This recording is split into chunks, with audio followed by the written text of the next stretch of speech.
In early September, as MPs returned to Westminster, I spoke to a former cabinet minister about the mood in the Conservative Party. "We are in a state of civil war. It was like coming back in 1640, he said. His comparison was with the opening of the Long Parliament in November that year, when England was sliding towards conflict. He proceeded to describe Theresa May as a very, very weak leader, who isn't a leader at all. But then came the paradox: she has got to stay until Brexit is over. Were she to go, she would plunge the country into an absolute crisis. If she wants to go, we'll have to manacle her to the gates of N010. May is useless, but she must see this through. A majority of Conservative MPs still assent to this rather unsatisfactory proposition, for if she is so useless, it is curious to entrust her with such a difficult and important task. But the danger of forcing a leadership contest seems to them even greater, because it could produce such a crisis of confidence in the ability of the Conservatives to govern that a general election becomes unavoidable. And as the former minister explained, none of us want a general election, preferably ever, and certainly not for the next 4 years. Has the Salzburg debacle now exploded the logic of sticking with May until after Brexit? At first glance, it might be taken to demonstrate that persisting with her is no longer possible, because her judgment has proven so hopelessly incompetent. She somehow managed to approve, and with cloth-eared obduracy continued to promote, a compromise that many people warned her would be unacceptable both to her own Eurosceptic MPs and to European leaders. In Salzburg, she suffered the public humiliation of having her Chequers proposals dismissed contemptuously as a childish attempt at cherry-picking. The following day, the Prime Minister struck back with her broadcast from Downing Street, in which she drew herself up in front of the Union Jack and declared in her iciest manner, "Throughout the process, I have treated the EU with nothing but respect. The UK expects the same." The British press was infuriated by her treatment in Salzburg, and so was a Shire Tory, a Remainer in the referendum, whom I consulted a few days later. "How dare they gang up on her like that? They've behaved very badly. I think they've shot themselves in the foot. Macron's a silly little pipsqueak. I think they've done Theresa May a service. The European leaders have certainly helped to clarify matters. May's only chance now is to defend the British nation's right to run its own affairs. If she offers further concessions, she is finished. She has to go in the direction of a Canada-style free trade deal. This will produce howls of protest from the People's Vote lobby, which still hopes to reverse the referendum result, and from Conservative MPs such as Anna Soubry, who, if they cannot avert Brexit, at least think it would be preferable to remain, like Norway, subject to EU rules. Last weekend, Downing Street hinted that if May manages, despite the difficulties that still exist over the Irish border, to strike a Canada-style deal with the EU, but finds it blocked in the Commons, she will call a general election and run as a Eurosceptic, or in plain terms as a nationalist, who believes, unlike Labour, that Brexit means standing up for national sovereignty. This part of the new approach looks rather far-fetched, for only last year the voters refused her demand for a larger parliamentary majority. From that failure proceeds her present weakness. She called the 2017 snap election in a vain attempt to liberate herself from such stern, unbending Eurosceptics as John Redwood, Jacob Rees-Mogg and Duncan Smith. The Eurosceptics are neither as numerous nor as united as their best organiser, Steve Baker, who resigned from the Brexit department in July along with David Davis in protest at the Chequers proposals, has striven to make them appear. A senior Tory who supports May reckons the 80 opponents of Chequers claimed by Baker could be boiled down to a hard core of 30. But that is still more than the dozen or so MPs that the outspoken Soubry, and such elder statesmen as Ken Clarke and Dominic Grieve, would probably be able to muster to vote against a Canada-style deal. Nonetheless, May would still then need, in circumstances of high parliamentary drama, more support from the Labour benches than she has yet received, and she might well fail to get it.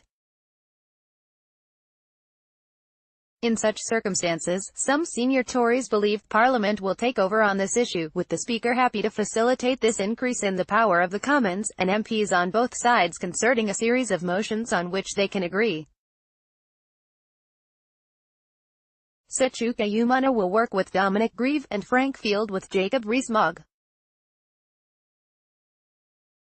One may note in passing that although this would be considered a tremendously dangerous crisis, it could also turn out to be good for representative democracy, in a way that a second referendum would not. All this is highly speculative.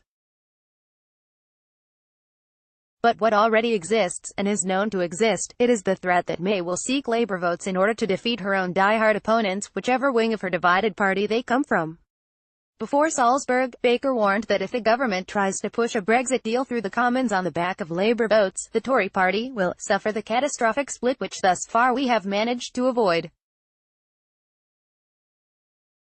Rees-Mogg said, in the Mogcast, his fortnightly conversation with Paul Goodman, editor of Conservative Home, that relying on Labour votes is not something a Conservative Prime Minister should attempt. I think it is the most divisive thing you can do to a party, because the numbers are likely to be quite large.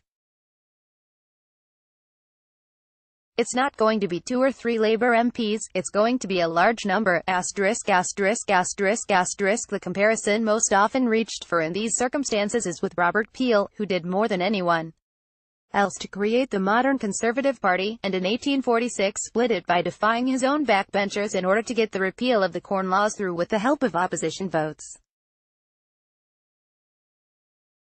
I reached for that comparison myself when writing a somewhat triumphalist piece, Why the Tories Keep Winning, the 12th of May 2017, for this magazine at the start of last year's general election campaign.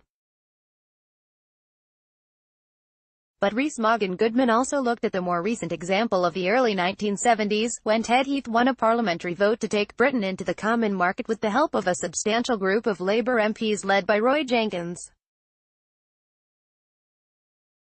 And as Rees-Mogg said, I don't think the 1971 precedent is a happy one for either party. Enoch Powell, who waged a bitter battle against Heath, is the intellectual forebear of today's Eurosceptics. It is doubtful the party could ever be led by such an intransigent believer in national sovereignty as Powell, but nor, if it wants to remain a party of government, can it afford to alienate that tradition. Like Heath, May is not a naturally persuasive speaker. She baffles inquiry by erecting a screen of stilted platitudes, communicating instead her sense of uneasiness to her listeners, because any situation that calls for verbal spontaneity and tactical audacity is painful to her. Lord Lexden, the Conservative Party's official historian, makes the comparison with an earlier leader. How Disraeli would have relished these circumstances with his love of verbal jousting, with words we govern men, and brazen seduction of groups in the opposition party, different groups at different times, too. Bring him victory in 1867 over the Second Reform Bill when he had no parliamentary majority. Perhaps at the party conference in Birmingham the right words will be presented to May by some obscure member of her staff, or will at last well up from inside her? Desperation sometimes enables a leader to surpass low expectations, throw off artifice and strike the right note. John Major managed this during the 1992 general election campaign, when he got on his soapbox. May signally failed to manage it during the 2017 election. Because of her counterproductive performances on the campaign trail, no Tory to whom I have spoken, and quite likely none to whom I have not spoken, is willing to fight another general election under her leadership. She is a lame duck, tolerated on the understanding that she will not stay beyond next summer, and speculation rages about who should fill the impending vacancy. The 48 letters which would trigger a leadership contest have not so far gone into Graham Brady, chairman of the 1922 committee, because the Tory tribe cannot agree who would take over. I can't see a natural successor, a long-serving Tory MP who supported Remain laments. I don't think the latest Boris Johnson revelations come as a great surprise. I shall never vote for him. Colleagues will just look at how duplicitous he's been. The trouble with Boris is you can never be sure he isn't going to disappear for a couple of hours. It's a serious step change between being Mayor of London and being Prime Minister. He's not Winston Churchill, he's Randolph, the father and the son. Winston's father was Lord Randolph Churchill, a brilliant Tory Democrat and lout who became Chancellor of the Exchequer, but then destroyed his own career by resigning, and died young. Winston's son, also called Randolph, was impossibly drunk and rude.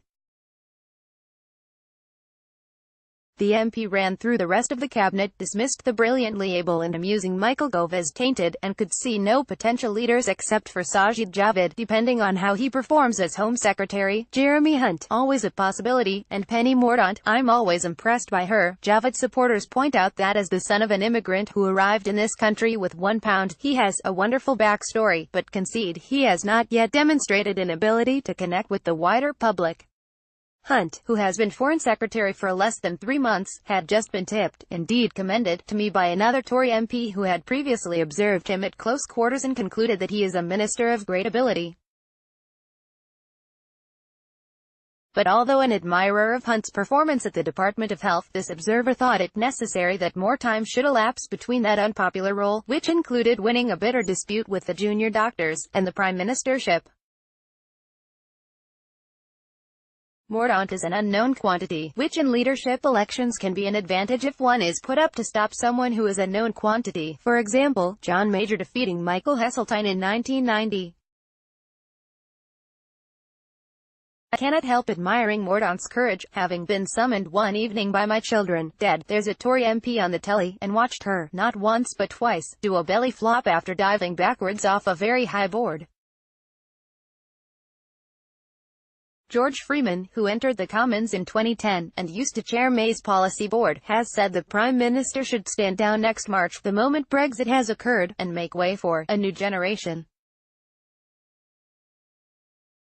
Tom Degentot, who entered the Commons in 2015, chairs the Foreign Affairs Select Committee and is himself spoken of as a future leader, has likewise said, it's time for a generational shift. And it is certainly true there are quite a few Tory MPs from the last 3 intakes, 2010, 2015 and 2017, who have the potential to rise to high office, including Javid and Mordaunt, both of whom were elected in 2010. There have been only 4 prime ministers without any previous ministerial experience, David Cameron and Tony Blair, after their respective parties had spent years in opposition, Ramsay MacDonald, the first ever Labour PM, and in the 18th century the Marquess of Rockingham, invited by George III in 1765 to form an administration. For a party already in power to choose such a leader would look extremely odd. No wonder the Cameroons gazed northwards in search of a plausible, stop Morris candidate, and hoped they had found one in Ruth Davidson, who has revived the Scottish Conservatives. But Davidson is not even a Westminster MP, is committed to taking on Nicola Sturgeon at the next elections to the Scottish Parliament in 2021, and with characteristic candour replied, when asked if she would ever run for the Prime Ministership, no.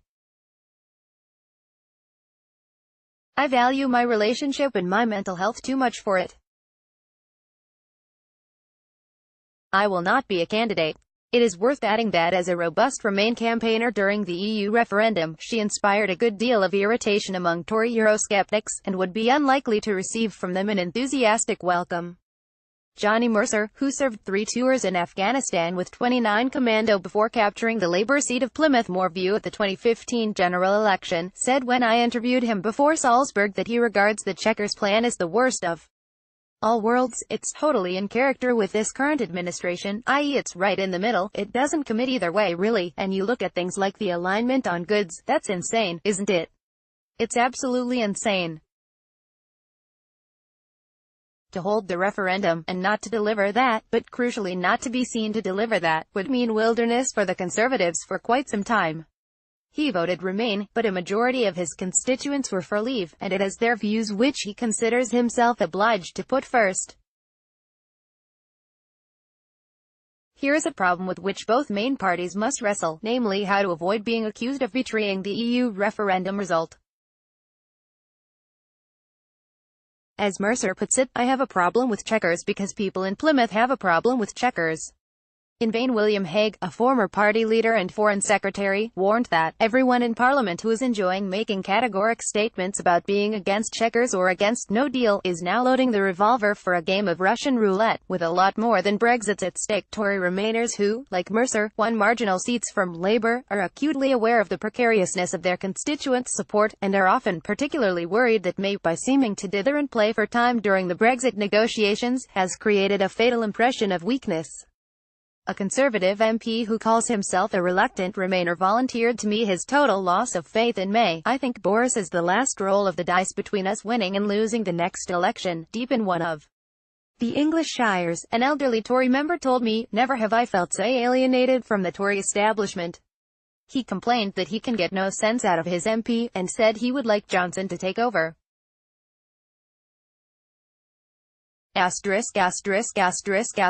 That may sound feverish, but these are fevered times for the Tory tribe. It is uneasily aware of the anti-establishment mood, and knows that May, a dutiful daughter of the established church, cannot appeal to that mood. Even in her inner circle, she has little in the way of real loyalty to fall back on. Support for her is prudential. It could endure for a long time yet, and see her into happier days, when she has reached some sort of half-decent Brexit settlement and can emerge once more as a social reformer. But she could at any moment be swept away by a sudden avalanche, perhaps triggered by herself or one of her entourage once again putting a foot wrong as they inch with painful slowness up the exposed slope of Brexit.